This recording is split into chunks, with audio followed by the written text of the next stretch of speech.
Elegy, starring Blair Underwood with Stacy Keach as your narrator, was adapted for radio by Dennis Etchison and written for The Twilight Zone by Charles Beaumont. Heard in the cast were Jeff Lupetin, Christian Stolte, and Joby Cerny. To learn more about the Twilight Zone radio dramas and to obtain audio cassettes and CDs of these programs, visit our website at twilightzoneradio.com. The producers of The Twilight Zone wish to thank CBS Enterprises, Carol Serling, Dennis Etchison, Dick Brescia Associates, Claire Simon Casting, Terry Jennings, XM Satellite Radio, Sirius Satellite Radio, our sponsors and our radio affiliates for helping make this series possible. This copyrighted radio series is produced and directed by Carl Amari for Falcon Picture Group. Doug James speaking.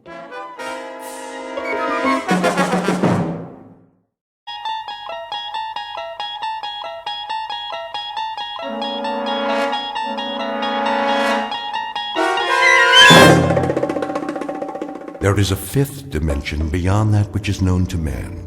It is a dimension as vast as space and as timeless as infinity.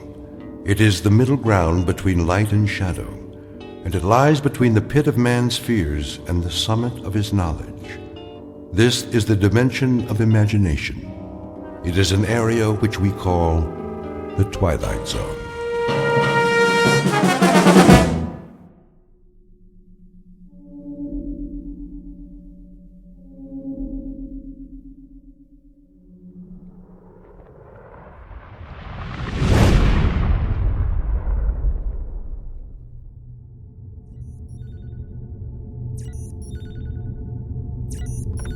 Kirby. Yes, Captain. Give me the readings. Course stable, 7.9 off vertical axis. That's why I can't stand up straight. Speed 2650, steady she goes. How close are we to that asteroid? In range, gravity detector starting to read. Say 100,000, give or take. Piece of cake. We still have to maneuver for a landing. Fuel supply. Well, Captain, let me put it this way. If I was back home in my car, I'd pray for a steep hill so I could put her in neutral and coast all the way down. That bad, huh? I think the expression is running on fumes. What's the terrain? Spectrographics coming in. And? Not too hot, not too cold. Volcanic activity, 1 million or so years ago. We are hitting atmosphere. At least it's got an atmosphere. How much oxygen? I'm trying to get a reading. Deceleration chairs. Just a minute. Now! Better do it, Pete. All right, Myers, I'm going. Firing retro rockets. The fuel tank's empty, Captain. Anybody got a parachute? Hang on. Angle looks good. Thank heaven for small favors. The surface is coming up fast. I'll try to level her out. Nose up. Up!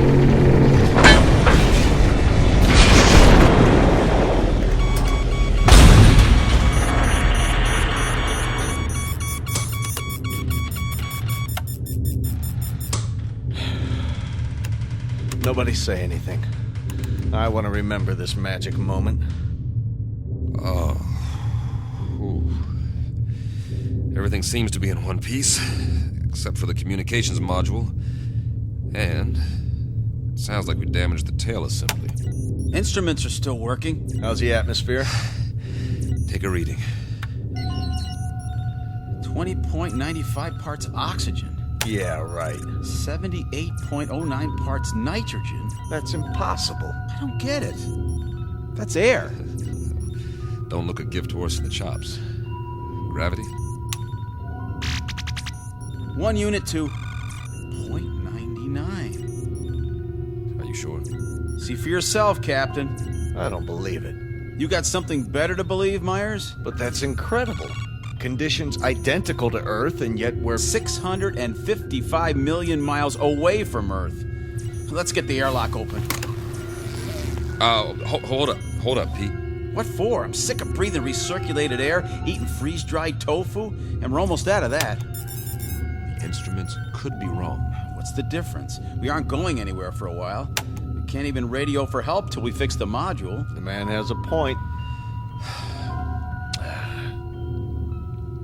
I suppose you're right. At least put on your helmets. Forget it. If this is all she wrote, then I'm ready for it, one way or another. I'm afraid I'm with Pete on this, Captain. Either we die now or we die later, starving to death like dogs.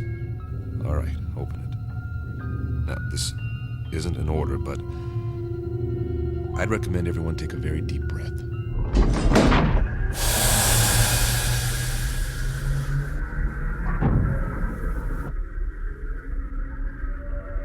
Time, the future. Place, a dark corner of the universe millions of miles from planet Earth. The main characters, 3 men. William Weber, captain. Peter Kirby, navigator. Carl Myers, geologist and science consultant. Each distinct from the others, but all sharing a common dilemma. They are lost. And like any long-haul explorers, they want to go home. Not their home necessarily, that would be too much to hope for. But at this point, any old port in a storm will do, especially for those who have veered off course and into the Twilight Zone. And now, The Twilight Zone, and our story, Elegy, starring Blair Underwood, with Stacy Keach as your narrator.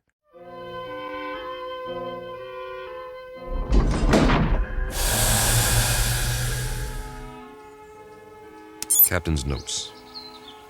We've made a rough landing, but no injuries. According to our instruments, the atmosphere is breathable, so we've opened the airlock. It's hard to believe, but the temperature is that of a spring day on Earth. And it smells clean. Well, I'll be. Get the ladder into position. Watch your step.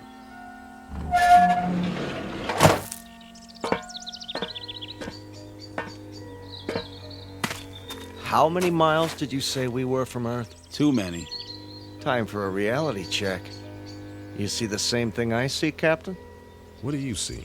Open country, farmland. Kirby? Affirmative. Acres of grass, trees. I grew up in a place like this, in the Midwest. And those hills. They're settled granite, I'm sure. Eroded over thousands of years of wind, rain. I don't get it. Neither do I. Wait a minute. I do. Don't you see? We're back on Earth. Come off it, Kirby. I'm serious. The instruments are all screwed up. Some way or another. Don't ask me how. We got turned around, and now here we are, right back where we started. Oh, man. That is rich. Only one thing's missing. A brass band. Maybe they forgot about us. It's an interesting theory. Except for one thing. As far as I know, Earth has never had 2 suns in the sky.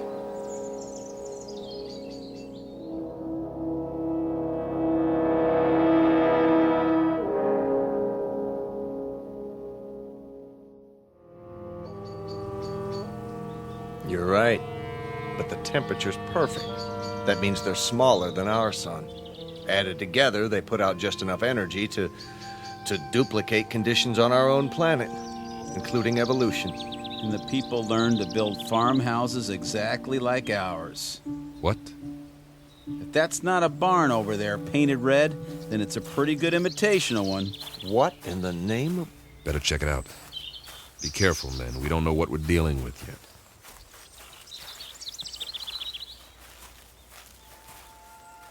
What do you call this? A Martian? I'd call it a hound dog. Hey there, boy. How come he's not moving? He's taking a nap in the shade. I don't blame him, do you? What the heck is that? By the barn, it's called a tractor. They were internal combustion vehicles used in the 20th and 21st centuries before the Total War. So we are on Earth 300 years ago. Negative. We're not equipped for time travel. Okay, you explain it. I can't. The only thing I know for sure is that we're not on Earth. And we are not alone. What do you... Hey! Hey, you over there, by the barn! What's the matter? Can't he see us? He's turned the other way. Looks like he's Taking a rest. Leaning on his... It's a pitchfork. He was using it to load hay into the wagon. Some outfit. Overalls. Farmers wore them with straw hats, just like that one. He even has a red bandana in his back pocket. Well, I suggest we ask him the way to the Emerald City.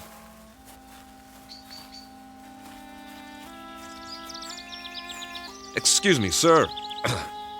My name is Captain Weber. My men and I... Sir? Sir, I hate to bother you, but that's our ship over there. We've crash-landed. If you can tell us... Sir... Sir, can you hear me? What's the matter with him? Seems to be in some sort of trance. Are his eyes open? Yes, but Move your hand in front of his face. nothing. As if he's... Don't touch him. It's all right. His skin's warm, but there's no respiration. He seems to be frozen in place.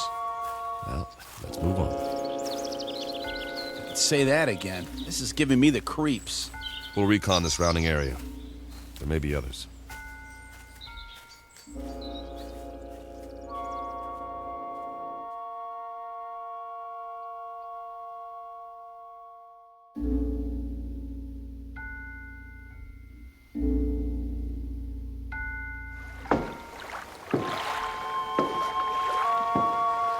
Oh, now this is what I call a lake. That's what anyone would call it, Pete. Easy. Easy. Be sure the bridge will hold. Feels solid to me. We gotta take off these flight suits and jump in. No, thanks. Why not? Well, Go on, say it. You can't swim, can you? not as such. Oh, the big scientist. Wait a minute. Maybe we can find some water wings for you. Let's get a move on. We have a lot of ground to cover. Back home, we had a swimming hole. Man, on a hot day, I thought I was in heaven. We'd go skinny dipping. Right in all that pollution. Nah, before the government closed the rivers. There were even fish in it. You could even see them jumping in the air. You ever go fishing, Captain? Yeah, as a matter of fact, I did. In the mountains. The runoff from the snow was clean. Yeah, you could eat the fish if you wanted to and not get sick. I don't see any fish in this water. We better keep moving. We don't know when the suns go down. We should be back at the ship before dark, just to be safe. Good point. Maybe they don't have fish here. That's a possibility if the planet's evolution took a different turn. Hey, there's somebody. I don't see anything. On the opposite bank. Clad shirt. See him? Sitting there with a fishing pole. Hey, mister! Hey, mister! Kirby's right. Folding chair, wicker basket, the whole setup. Looks like the guy's got it made. Let's hope this one talks to strangers.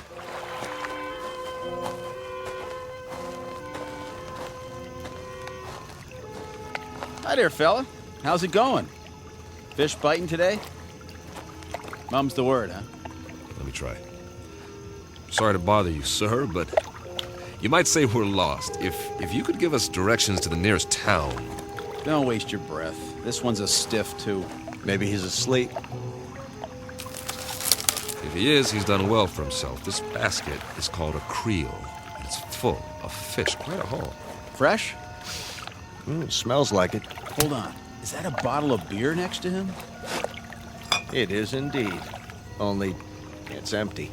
Well, where's he got the cold one stashed? Fella, can you hear us? Do you even know we're here? Can't see his face. Lift up the brim of his hat. Okay, here goes. Sorry, nothing personal. I just like to look a man in the eye when I talk to him, even if he doesn't talk back. What did you do?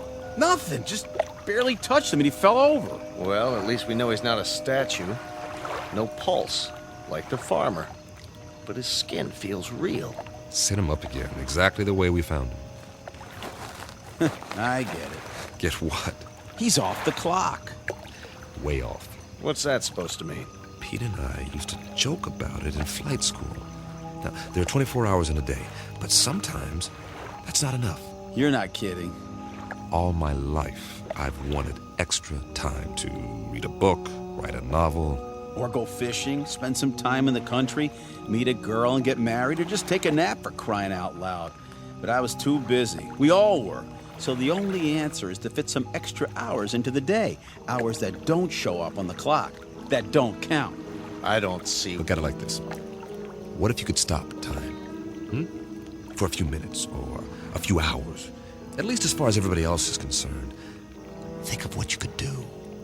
They stand there, frozen, while you run off and do whatever it is you need to do. Then, when you're finished, you run back and time starts again. They move and walk and talk and go on with what they were saying, and they never so much as know you were gone. Is that a plan or what? I wish we could have done something like that on the ship. If I'd had time for pure, uninterrupted thought, I might have, I don't know, perfected Sheldrake's theory of causative formation while the ship ran itself. That's right, and get home to find you've won your own Nobel, right? Now, we make planetfall, and we run into these people, if that's what they are, and it's as if we've finally done exactly that, taken ourselves off the clock, at least temporarily. Permanently would be fine by me. Nice theory, Captain. I'm afraid there are reasons, though, why it wouldn't work. I am sure there are. It's just a thought. If I were a science fiction writer, I could have some fun with it, but we've got more important things to do, like finding out what options we have, now that we're here. Say, I'm hearing things. I hear it, too. Seems to be coming from the top of the ridge beyond that grove of trees. That must be where the town is. We were close after all. Sounds like you got your brass band, Pete. I like it. Maybe they got a ticker tape parade, too. One way to find out.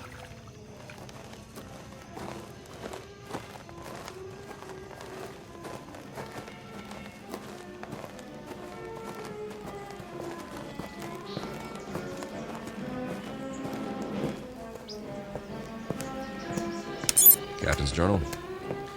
We appear to be on the main street of a Midwestern American town. Ahead of us is the square, complete with steeple, clock, and ivy-covered walls. Captain, did you notice?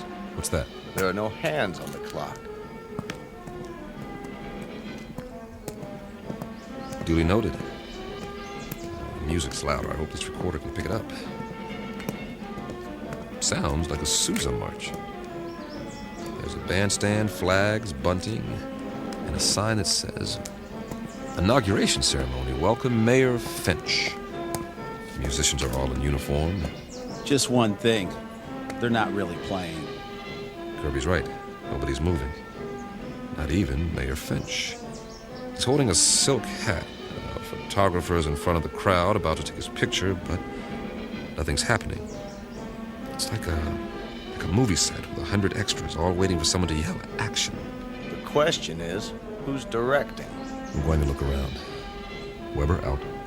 The music's coming from that loudspeaker near the platform. It's being piped in from somewhere. Pre-recorded, no doubt. Concert's over. I wonder who turned it off. Any ideas, Professor? Well, I suppose it could all be part of a carefully orchestrated illusion. That's as good an explanation as any. Now, maybe we're being made to see and hear what we hoped we'd find here. The sights and sounds of home. But they got it wrong. It's 300 years before our time. Who's they? Or it could be that time itself is somehow suspended in this place. So we really are off the clock. It's all relative. Time may have, in a sense, speeded up for us or slowed down for them. You mean they might actually be moving? It's possible. Why can't we see it? You can't see the movement of a clock's hands, nevertheless, they move. Yeah, when there are hands. Do you believe what you're saying? Of course not.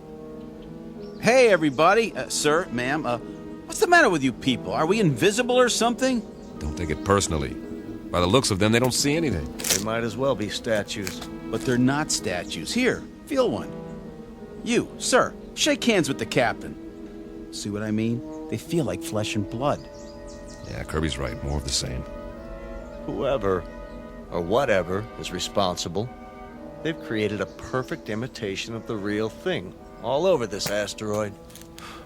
For what purpose? I don't have a clue. The expenditure of time and effort is considerable. Not to mention the science involved. The skin on these pseudo-people must be a new polymer compound. And the clothing, all duplications of Earth fabrics. I wonder Never mind. Say it. Well, we must not be the first to land here. But this asteroid's not on the charts. Then, who were they modeled after? Maybe somebody real is still here. Where? Could be anywhere. The streets, the buildings. I say we separate. We'll meet back here in an hour. Well, it's better than huddling together like frightened children. All right. Pete, you go that way, Carl. See where the street leads and take some readings while you're at it. All right. I'll cover the buildings along this side, starting with the hotel. Remember, 1 hour. Are your watches set? Yeah. Yes. Don't ask me what to set it to, though. Earth time or something else entirely.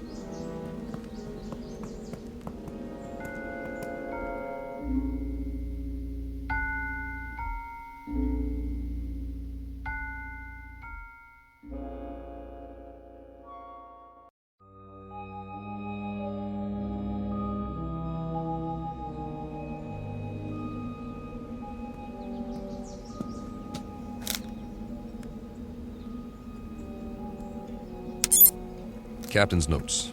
The awning says the hotel is called the Ritz Arms. Kind of quaint.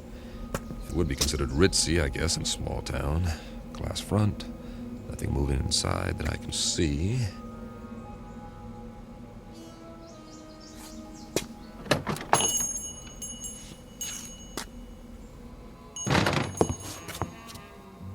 I should have brought the Visicam to record this. There's a clerk behind the desk, not moving, of course. And this is classic. There's an alcove off to one side. I can see 4 men seated around a table. A green lampshade, money. I think they're playing poker. Or they were before they stopped moving. And there's a waitress with a tray full of drinks. The big winner seems to be a little man with a gray mustache. Not your typical gambler, but he's all set to rake in the chips. He looks mighty happy. Hey, fella. Wonder what cards he's got here. I don't think he'll mind if I take a peek.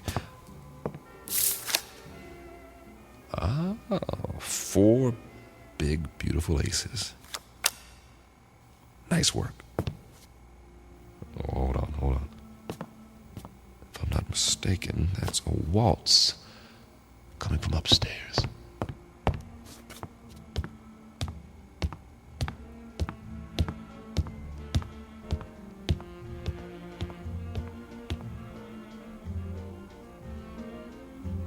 Music seems to be in one of the rooms.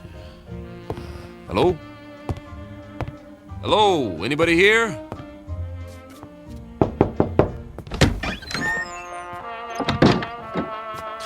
Oh, sorry. Excuse me.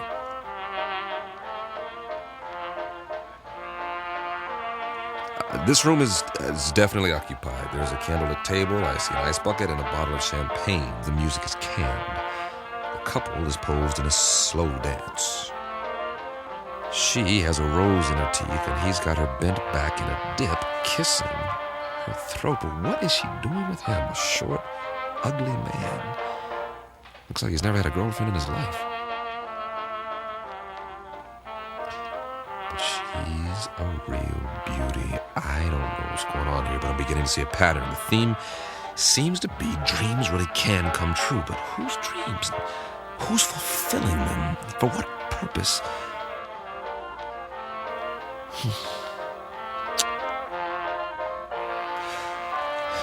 Weber out. For now.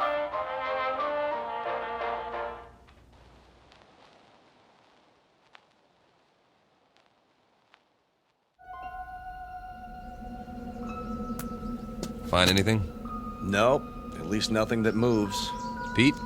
Not really, except for... What? You guys better see this for yourselves. Come with me. Where is it?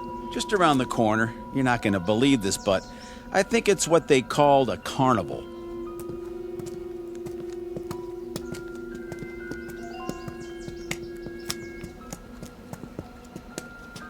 That's what it is, all right. The Midway. Those booths along either side, people could win various trinkets of low value by throwing baseballs at steel milk bottles or firing toy rifles at targets. I was wondering. A test of skill for amusement. Also the urge to gamble for those with a predilection for obsessive-compulsive behavior. What's in the tent? Oh, just some men in swimming trunks. Win $500. Go 2 rounds with Tiger Loomis. Oh. It's not a real tiger. No kidding, genius. Let's have a look inside.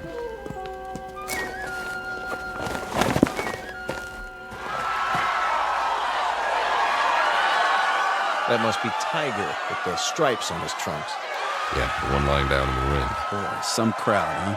Almost as many as the town hall, complete with sound effects. 2 pugilists duking it out, as they say. A primitive display of testosterone poisoning. Check out the other guy with his hand raised. That, my friends, is what's known as a potbelly. Yes, but why? Too many carbohydrates, not enough exercise, plus a certain genetic predisposition.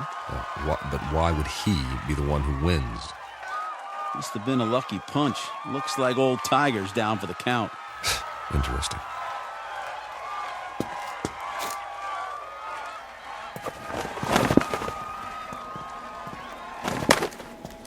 I think it's creepy. All these imitation people posed every which way. What do we have over there? I believe it's called a sideshow. Scantily clad young ladies who dance for the crowd, which is primarily male. That's nothing. Check out the stage at the end. See? I was saving the best for last. Get an eyeful of this. Some sort of contest, a sign. Beauty queen chosen today. Step right up, gents. You got your blondes, your brunettes, your redheads, your tall ones, your short, stubby ones. Take your pick. I'd say the judges have already made their selection. Cast your eyes on Miss Lakewood County. Some bathing suit, huh? It was called a bikini, after the location of the first atom bomb test. Of course, if you like them a little more curvy, there's always Miss Midvale. A little on the hefty side for me. Personally, I like Miss Vernon County in the strapless white two-piece. And they all lost. Kind of breaks your heart, don't it? The one they've chosen with the ribbon and the crown. Miss Wanda Bertolini from Stockton, California. A little long in the tooth, isn't she? 39 if she's a day. Freckles, frizzy hair, the whole bit. And yet, she's won against all those beauties. There ain't no accounting for taste. Perhaps the competition was rigged. Yes. But why? Your Majesty, my compliments to the judges. I don't blame them. They think you're the prettiest one of all. Wear it with pride, but tell me something, Your Majesty. What's wrong with you? I mean, you can't even move a muscle, like everybody else in this crazy asteroid. Answer me. Go on. What's the matter? Cat got your tongue? Answer me. Easy, Pete. Ah, you can have it. Everything about this place is nuts. Where are you going? Wait!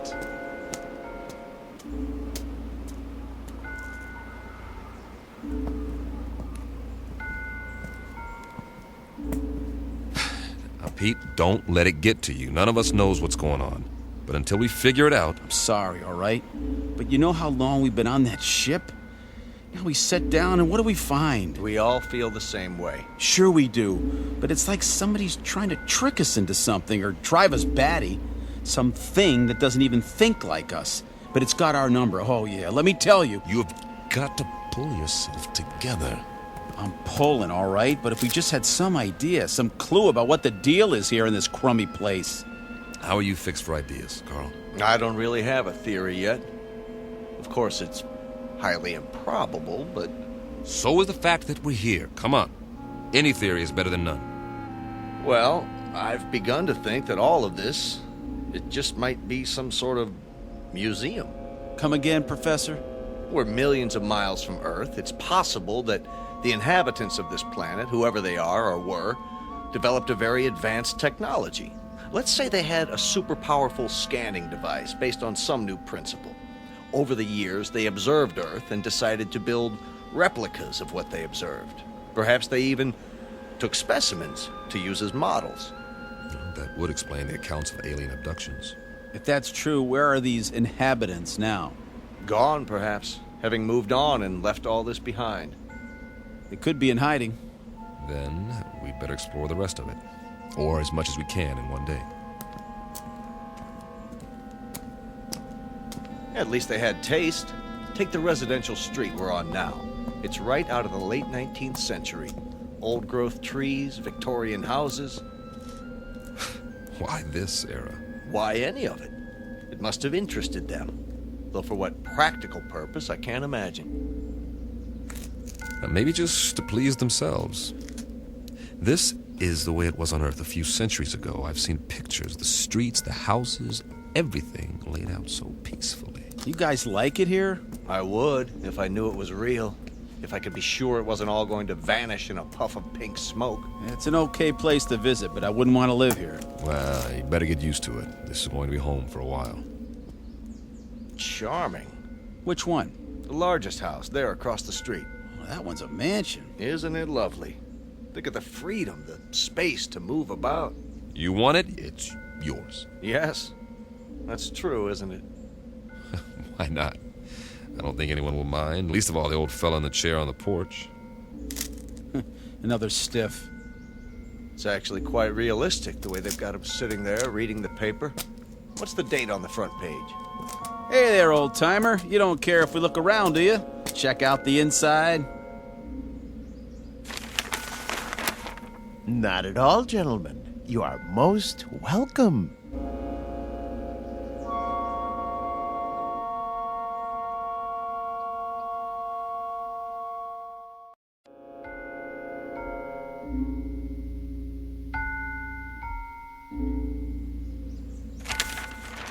Jeez Louise! He talks! Forgive us, sir. You all look as though you've seen a ghost. We assumed that you were like the others. Oh, no. I'm Captain Weber. The name is Wickwire, Jeremy Wickwire. Ah, our pleasure. Peter Kirby, my navigator. Hi. Carl Myers. How do you do? Can't believe you're real. Isn't everybody? We used to think so. Not around here. Oh, the others are nothing to be afraid of. Really, they're not. We have so many questions. I don't know where to start. We can talk inside. Some tea, perhaps. Please, gentlemen, won't you come in?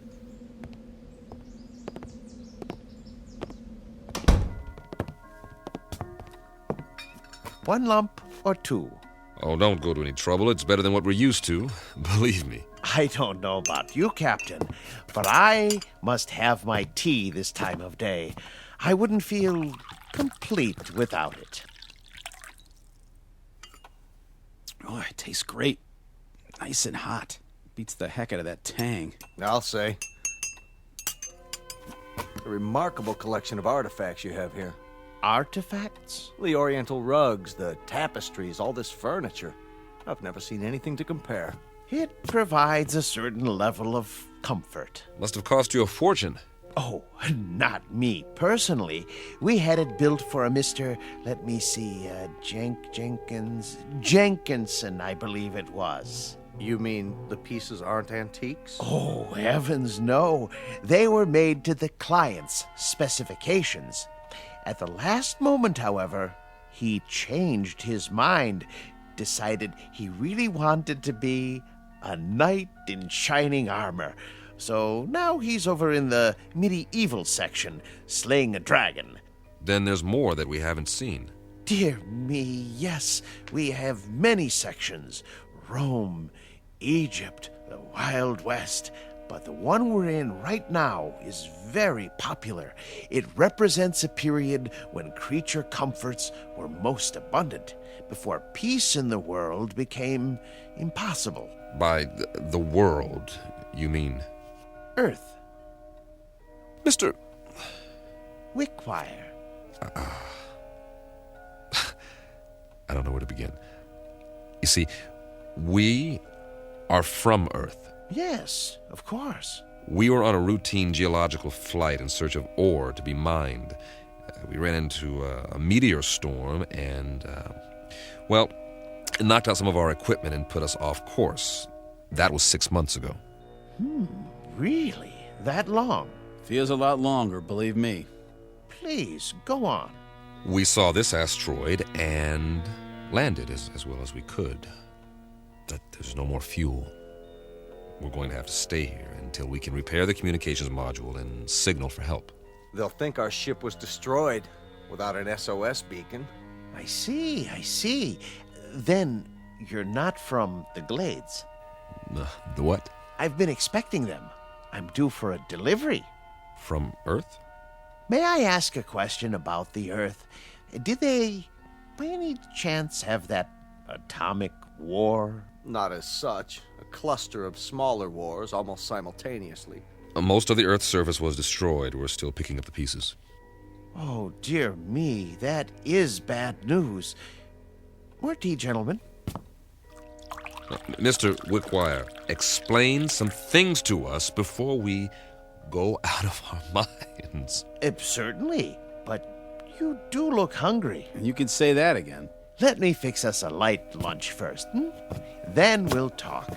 No, Mr. Wickwire. Explain some things to us before we go out of our minds. If you like. Where are we? Why, you're in a memorial park. A memorial? More commonly known as a cemetery. Didn't you know? Please, make yourselves at home. I'll be back in no time. Did he say cemetery? Well, at least we know more than we did. You act like nothing's happened. Nothing has happened yet. Just give it time. What would you suggest we do? I'd suggest that you... Settle down, fellas. Getting upset isn't going to help. Help who? There isn't anybody to help us. That old man's off his rocker. This place is some kind of loony bin. Shut up and sit down. Yeah, well, I tell you, I don't like it. We're sitting around having tea, and we don't even know where we are. It doesn't make any difference where we are. This is where we're going to stay until we can send a distress signal. Unless he happens to have some rocket fuel and a tail fin assembly lying around. So for now, all we can do is make the best of it. Yeah, we don't have to like it, do we? Be patient. Everything will be explained, I'm sure. You mean you trust that guy? A little more trust might have saved our world, Pete. I say something about him is screwy. What's he so happy and well-adjusted about? Well, look at the way he lives. He's got everything he wants, even if it is a reproduction. Quiet. Here he comes. I've brought some sandwiches and a bottle of wine. I trust we'll make quick work of it. You can say that again. I haven't had a drink in I don't know how long. And after that, coffee. It's brewing now. Meanwhile, a glass for each of us. Do you mind if I pour? Very kind of you, Mr. Wickwire. May I propose a toast? Please. To peace, my friends. Eternal, everlasting peace. I'll drink to that. We all will. Excellent wine. Glad you like it. This is a special occasion. I thought it was worth opening a bottle. Liebfraumilch, isn't it? Yes, indeed. Mr. Wickwire, we're still a bit confused. You said we were in a cemetery. What did you mean? Mean? Yeah, why would there be a cemetery here? Perhaps you could elaborate. Certainly. But before I explain the details, you must give me some information. If you like. If your dearest wish could be granted, what would it be? I'm not sure I understand. What would you like to be doing most? Where would you choose to be right now? That's easy. Back on the ship, headed for home. And you, Captain? I'll go along with that. So will I. Splendid. Oh, one other thing. When you left Earth, what was the date? September? No. The year. 2280. Really? 2280?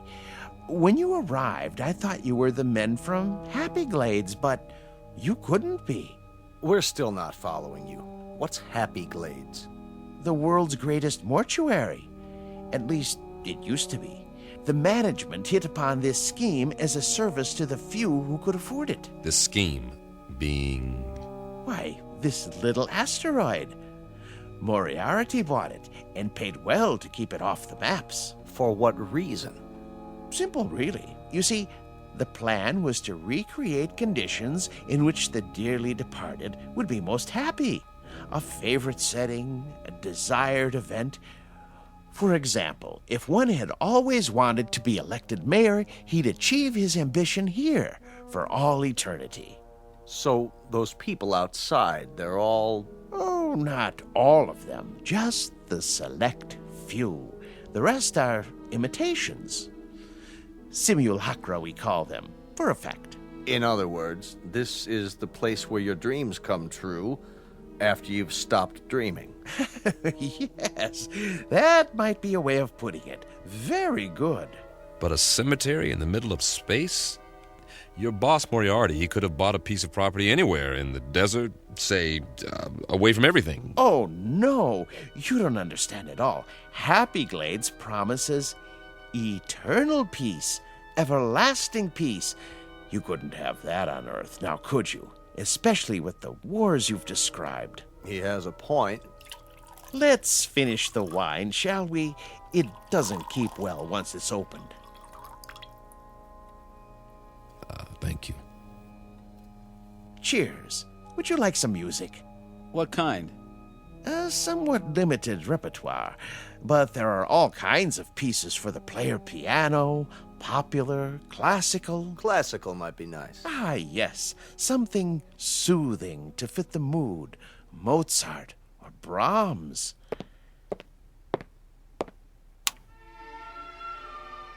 A good choice. I thought so. Drink up, gentlemen, before I bring the coffee. Unless you'd like something more to eat. I have some tea cakes in the kitchen. What about you? Me? Yes. How do you fit in? Why, I'm the caretaker. It's my job to make sure that our guests are not disturbed. This mortuary, or whatever it is, when was it built? Let me see. The year was 2177, I believe. It's almost 100 years ago. That makes you a little on the elderly side, doesn't it, Mr. Wickwire?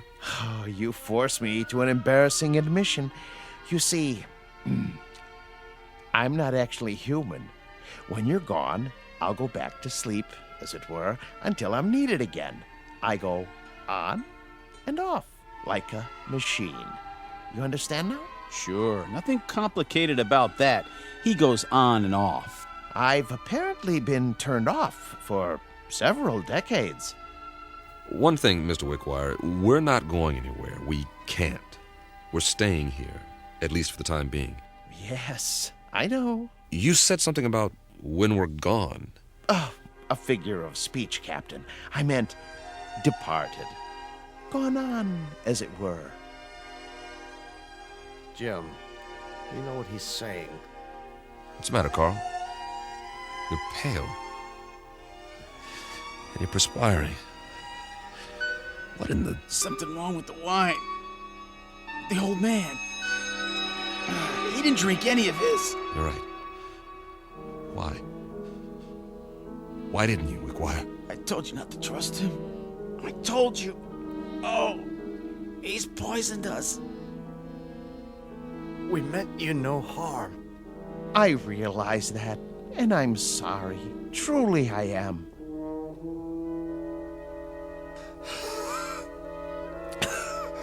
Give us the antidote. Give us the antidote. There is no antidote, Captain. Even now, the eternifying fluid is coursing through your veins. It won't be painful, I assure you. Oh, please. You've got to stop it. Oh, my dear friends, can't you understand? I have no control in these matters. I'm only a machine. But why? Why us? Because you're here and you're men. And while there are men, there can be no peace. Surely you've seen ample evidence of that on Earth. What are you going to do with us? There are several possibilities, but as you said, your preference is to be on your ship. So be it. I'll move you there and arrange you in your natural habitat. And every day for a while I'll come by and check on the display, your poses, the instruments and other details, and I'll touch them up if need be with a feather duster so that the scene is absolutely perfect before I retire to this house and turn myself off until the next ship arrives. I trust it will be a dream come true for you. It will. Won't it? For the love of God, Wickwire. For the love of God. You'll excuse me now, but I must make ready.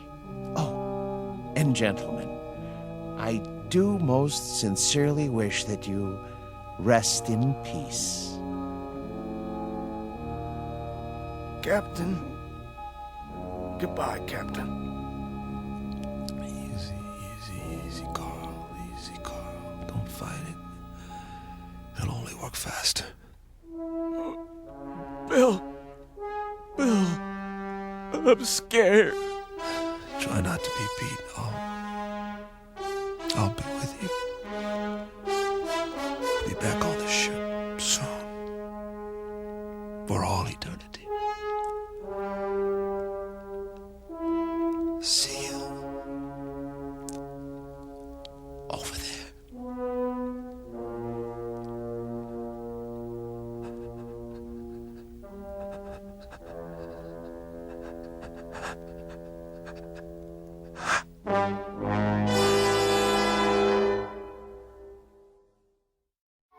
Captain Weber, his navigator Kirby, and Meyer, the geologist, on their last voyage. And now, at their journey's end. All agreed what they wanted most was to be aboard their ship, ready to head home. Now they will have that wish forever. Unfortunately, it's a wish that can only come true in the Twilight Zone. The Twilight Zone continues in just a moment. You are about to enter another dimension. A dimension not only of sight and sound, but of mind. A journey into a wondrous land of imagination. Next stop, the Twilight Zone. Hi, this is Stacy Keach. I'd like to take a moment to tell you about our Twilight Zone website at twilightzoneradio.com. At twilightzoneradio.com, you'll find the latest information on these Twilight Zone radio dramas, including behind-the-scenes photographs, plus the newest product releases, trivia contests, ways to contact us, other Twilight Zone-related info and merchandise, plus links to other fascinating websites. So make your next stop twilightzoneradio.com. Visit twilightzoneradio.com to purchase these Twilight Zone radio dramas on cassette and CD, or call toll-free 1-866-989-ZONE. That's 1-866-989-9663.